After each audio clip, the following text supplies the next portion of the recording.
क्या आप अपनी लाइफ में किसी से सबसे अनएक्सपेक्टेड वे में मिले हो?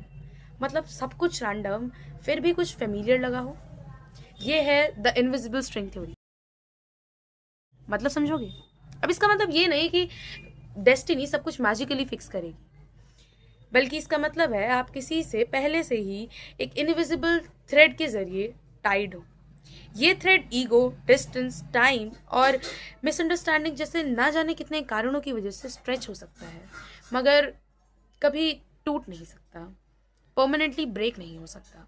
शायद तुम दोनों अलग अलग शहर में हो, या हो सकता है तुम एक ही शहर में हो, शायद एक ही कैफे में गए हो, कभी शायद तुम दोनों एक ही रास्ते से गुजरे हो, पर फिर भी यूनिवर्स ने ये इंश्योर किया कि तुम तब तक एक दूसरे से ना मिलो जब तक वक्त सही ना।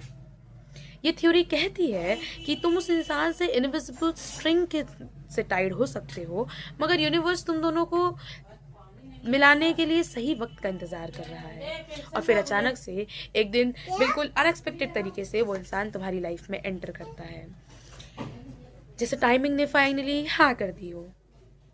नॉट ऑलवेज रोमांटिकली, बट कभी क्लोजर के लिए, कभी ग्रोथ के लिए, तो कभी बस याद दिलाने के लिए। And the important thing is, ये थ्योरी ऑब्सेशन को जस्टिफाई नहीं करती। ये बस कहती है कि रियल कनेक्शंस कभी फोर्स से नहीं मिलते, बल्कि सही समय पर यूनिवर्स उन्हें अपने आप एक दूसरे से मिला देती है। May be you have already cross path, just not at the right time. If it's real, it will stretch, but doesn't